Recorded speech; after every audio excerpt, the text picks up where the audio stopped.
Put another cylinder quickly.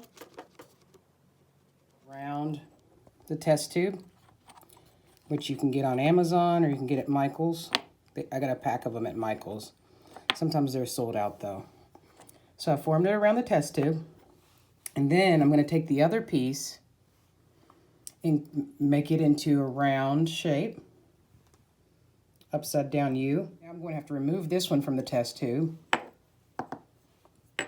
and make sure it's formed properly with the other one. Put that other one on the round test tube. Okay. I'm pushing in a little because I want it to be snug when I form it. All right, now take that off. You can use gloves to do this if you want fingerprints all over it. And now I'm going to link them together, okay? Like this.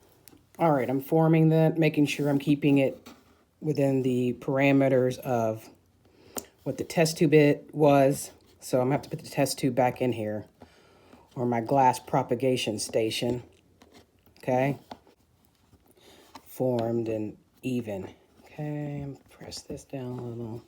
Make sure that's pressed in. Okay, now, these test tubes are glass, by the way. Put this in here.